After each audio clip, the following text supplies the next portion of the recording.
વાહ. બરોબર. કેમ કે આ દેહનું નામ તો શું છે કે આપણી એક ઓળખાણ છે. કેમ કે સરસ. આ દેહથી મારું નામ જયંતિ છે, તો મને કોઈ બોલાવે તો હું આમાં આદર ભાવ હોકારો આપું ને, હા ભાઈ બોલો. સરસ હવે નામ વગર તો કોઈ વસ્તુ કાંઈ છે નહીં. સરસ. ઠીક છે ભાવ, બીજું કેમ હાલે છે? દયા છે પરમાત્માની. હા, એની દયા હોય તો બધું હાલતું હોય ને, નકર તો કાંઈ ન હાલે. તમે બહુ સુંદર વાત કરી કે નામ સમોવડ કોઈ છે નહીં. હા. નામ નામી ને અનામી 3 છે. હા. એક તો નામ 52 અક્ષર શબ્દો દ્વારા પડે, શરીરોના નામ. હા. આ નામ મિથ્યા છે. પછી નામ રૂપ ને ગુણ 3 મિથ્યા છે. નામ જે 52 અક્ષરી, આ જે નામ આપણે રાખ્યા ક ખ ગ ઘ 36 અક્ષર 16 સ્વર, ટોટલ 52 અક્ષર દ્વારા જે કાંઈ નામ પાડવામાં આવ્યા તે નામ મિથ્યા. અને રૂપ, રૂપ મતલબ સર્વસ્વ જે કાંઈ નજર સમક્ષ ઉપસ્થિત છે, ટોટલ રૂપ, દેહનું રૂપ પ્લસ ટોટલ રૂપ જેટલું નજર સમક્ષ ઉપસ્થિત છે તે પણ નાશ છે. અને ગુણ પણ નાશ છે. જે કાંઈ આપણી અંદર ગુણો હોય, જેમ કે રજોગુણ, તમોગુણ, સત્યગુણ પ્લસ અન્ય બીજા ગુણો, તમામ ગુણો પણ નાશ થઈ જાય. ગુણસ્થિત બનવું પડે. નામ રૂપ ને ગુણ મિથ્યા. ચોથું પદ અવિનાશી. જે અવિનાશી પદ છે તે જ તો હમ શબ્દ છે, તે જ ચૈતન્ય શક્તિ છે, તે જ આત્મા છે. તે ચોથા પદ અવિનાશી આત્માને આપણે જાણી લઈએ પછી પરમાત્મા સ્વરૂપ બની જઈએ. પછી પરમાત્મ સ્વરૂપ જયારે બની જાય ત્યારે દરેક જગ્યાએ માયા ખતમ. કારણ કે નામ રૂપ ને ગુણ પહેલા મિથ્યા કરી નાખો, આત્મ સ્વરૂપમાં આવી જાઓ. આત્મ સ્વરૂપમાં આવ્યા જયારે પરમાત્મ સ્વરૂપને પ્રાપ્ત કરી લઈએ છે ત્યારે જેટલું દેખાતું હતું, જે માયા દેખાતું હતું, નામ રૂપ ને ગુણ જે મિથ્યા આપણે જેને કહેતા હતા, એ પછી સત્ય બની જાય.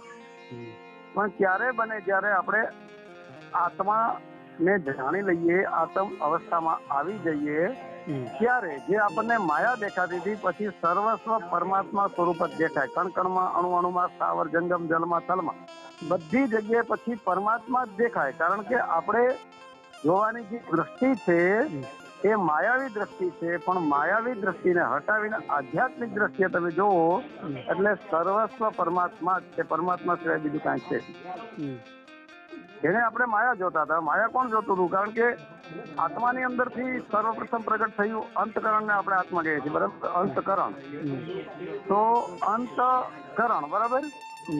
હવે જેમ કે હું ઘણી વાર વાત કરું છું, ઘણા ચેનલ વાળાને સત્સંગ આપતો હોય છે, એમાં બોલતો હોય તો કે ભાઈ જે બધી વસ્તુઓનો અંત આવી જાય ને ત્યાંથી આત્માની શરૂઆત થાય.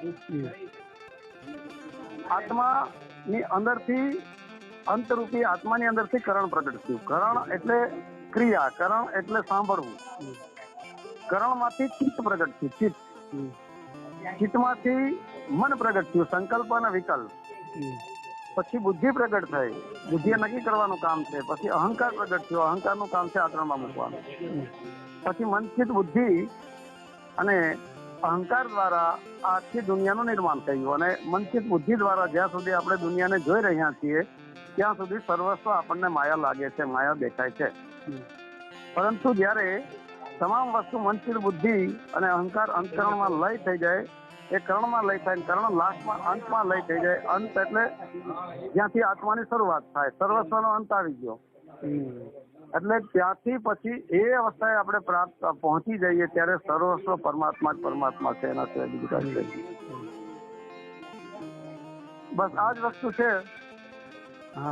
હવે નામ નામી ને અનામી, હવે 52 અક્ષર દ્વારા જે કાંઈ નામ પાડવામાં આવ્યું તે નામ તો નાશવંત થઈ જાય, બરાબર. પછી નામી જે છે એ નામ પાડનાર ને નામી કહેવાય. હવે માનો કે આપણો જન્મ થયો અને 6થે દિવસે ફૂઈભાઈ આપણું તમારું નામ જયંતિ ભગત રાખ્યું, બરાબર. તો એ 6થે દિવસે ફૂઈભાઈએ તમારા શરીરનું નામ પાડ્યું જયંતિ ભગત. તો નામ પાડનારું કોણ હતા? તમારા ફઈબા, જેની અંદર એક આત્મા હતો. એ આત્મા થકી જ મન, ચિત્ત, બુદ્ધિ, અહંકારનો સાથ લઈ, હોઠ, કંઠ, જીભનો સાથ લઈને તમારું નામ પાડ્યું. પણ આ શરીરને આજથી જયંતિભાઈ કહેવાનું. એ કોને પાડ્યું? એ આત્મા રૂપી ચેતન શક્તિએ પાડ્યું ને. એટલે એ નામ છે એ આ 52 અક્ષરી નામ ને એની ઉપર જે નામ પાડનાર છે તે નામી છે. કારણ કે નામને જાણનારો નામી છે, નામી એ આત્મા છે. પછી નામીની ઉપર અનામી આવે. અનામી આત્માથી ઉપર જે અનામી છે તે પરમાત્મા છે, જેનું કોઈ નામ છે જ નહીં. પરમાત્મા તો આપણે બોલવા માટે કહીએ છીએ, પણ જેનું કોઈ નામ જ છે નહીં એને પરમાત્મા કહેવાય. પરમાત્મા સ્વરૂપ જયારે આપણે બની જાય ત્યારે આપણે એક સ્વરૂપ થઈ જાય છીએ.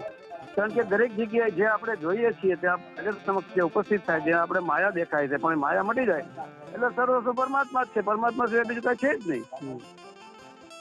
જે કોઈ વસ્તુને આપણે જોઈએ એટલે જોનારા તો આપણે જ થયા ને. હા, આપણે માનો તમારી સામે અત્યારે કોઈ એક ઝાડ હોય કે કોઈ પણ વસ્તુ હોય કે તમારી પાસે એક મોબાઈલ છે, તમે મોબાઈલ ને જોવો છો તો તમે મોબાઈલ બની ગયા. હે? હા, એ તો બરોબર. તમે મોબાઈલ ને જોયું ને એટલે મોબાઈલ તમારી અંદર આવી ગયો એટલે તમે મોબાઈલ સ્વરૂપ થઈ ગયા. તમે મન ને જોયું, મન સાથે રહ્યા એટલે તમે મન સ્વરૂપ થઈ ગયા. બુદ્ધિ ને જોયું એટલે બુદ્ધિ સ્વરૂપ થઈ ગયા. ચિત્ત ને જોયું એટલે ચિત્ત સ્વરૂપ થઈ ગયા. અહંકાર જોયું એટલે અહંકાર સ્વરૂપ થઈ ગયા. પણ એ બધા આપણે ઉપર ઉઠવાનું છે, એટલે બધાને જોનાર આપણે છીએ. હા, બધાને જોનાર તો આપણે છીએ ને સ્વયં. પણ આપણે માત્ર દ્રષ્ટિ જે નીચી થઈ ગઈ છે માયાવી, એમાંથી ઉલટાવીને આત્મિક દ્રષ્ટિમાં જવાનું છે. તો આમ નામ છે, 52 અક્ષરી નામ છે. અને એ નામ પાડનાર જે છે તે નામી આત્મા છે. અને નામ જે છે સર્વશ્રેષ્ઠ એ અનામી છે, જેનું કોઈ નામ જ નથી. એને જાણવાના છે અનામીને. આ નામ નામી ને અનામી, નામ નામી ને અનામી. એક તો 52 અક્ષરી નામ, 52 અક્ષરી નામ ને જાણનારો જે છે તે નામી છે. નામી એ જ આત્મા. પછી આત્મા રૂપી જે નામી છે એ પરમાત્મા રૂપી નામને જાણી લે તો જાણનારો કોણ થયો? આત્મા થયો ને. આ તો નામને જાણનારો આત્મા જ છે. બોલો હવે તમે કઈ. ના, તો બરોબર છે. બતાવો. હું તો વાત એવી આવી ને એટલે વાત કરી. ના, બોલો બોલો, મજા આવી તમારી સાથે. કેમ કે મહાપુરુષો એમ કહે છે કે વૃક્ષ રૂપે તો એક જ છે. વૃક્ષ રૂપે તો એક જ છે. સમજ્યા? વૃક્ષ હોય ને ઝાડ, એની અંદર જે બીજ હોય ને ચૈતન્ય, આપણે ચૈતન્ય તત્વો જોવામાં આવે. બરાબર બરોબર. ઝાડ અને ચેતન ની અંદર તત્વો તો એક જ રહ્યું. રાઈટ રાઈટ, બિલકુલ રાઈટ. એ તો કઈ જુદું છે નહીં. બહુ સરસ વાત કરી તમે. જળ ચેતનમાં એટલે મહાપુરુષો એમ કહે છે કે વૃક્ષ રૂપે તો એક જ છે. એમાંથી દ્વાદશ પ્રકાર ડાળા છે. એમાંથી જુદી જુદી પ્રકારની ડાળીઓ ફૂટી. બરાબર છે. પણ એ ક્યારે નક્કી થાય? અનુભવ કરીને ઓળખો ને. તમે તમારી જાતને અનુભવ કરો ને, અને એ અનુભવ કરીને ઓળખો તો સોહમ પદ છે 52 બહાર વાત 100% વાત સાચી છે. કેમ કે ભવાની દાસ કીધું ભાઈ 52 અક્ષર તો સૌ કોઈ બુજે, અને એકનું ઘરે ધ્યાન. જોધા પ્રતાપે ભણે ભવાની દાસ, એમાં એકનું ઘરે ધ્યાન. તો હવે એકની ખબર લીધી તો શું કરવું? બરોબર. હવે એકની ખબર લીધી ને તો એના માટે મહાપુરુષોનું સાનિધ્ય લેવું પડે.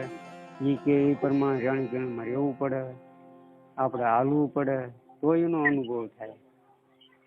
અને અનુભવ કરવા માટે જ ત્યાં આપણને માનવ દેહ મળ્યો. સમજ્યા? આ ચેતન તત્વનો અનુભવ કરવા માટે અને કઈક કારણ હોય ને. આપણે દેહ મનુષ્ય અવતાર ધારણ કર્યો એનું કઈક કારણ તો હોય ને. કારણ વગર દેહ ન મળ્યો હોય. બરાબર. કઈક કારણ હોય. કારણ એક જ છે, આપણે મનુષ્ય સ્વરૂપ મળ્યો છે તો આપણે બીજાને કોઈને નડવું નહીં. એટલા માટે આ મનુષ્ય જન્મ મળ્યો છે. હવે આપણે નડીએ છીએ કોને? આપણે આપણી માને નડીએ છીએ. માને. બરાબર. 84 લાખ જે 4 ખાણી છે, 21 લાખ ઈંડામાંથી 21 લાખ પસીનામાંથી 21 લાખ ધરતીમાંથી 21 લાખ ઓરવડીને આવે. એમાં અમુક યોનિમાં માં નથી મળતી. બરાબર. ડાયરેક્ટ પ્રગટ થાય છે પસીનામાંથી જે થાય છે. તો આપણે માને નડવું નહીં. એટલા માટે મનુષ્ય જન્મ પ્રાપ્ત થયો છે. ભાઈ માને નડવું નહીં. કહે છે ને સતાર બાપુ કે માનવ નડે છે માનવીને મોટો થયા પછી, ચાવી મળે ગુનાહોની જ્ઞાની થયા પછી. બરાબર.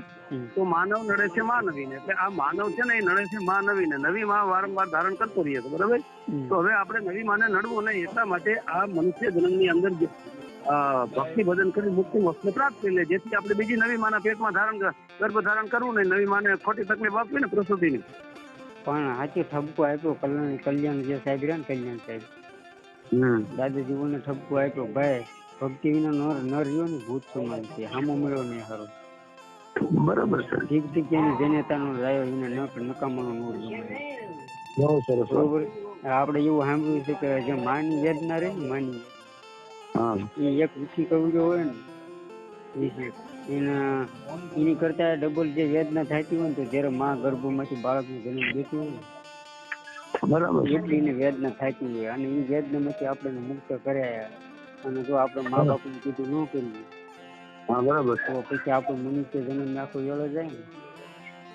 બરાબર. કેમ કે એને આપણે લીલામાંથી હુકામાં હું રહ્યા અને એને ઘણું વેઠવું છે.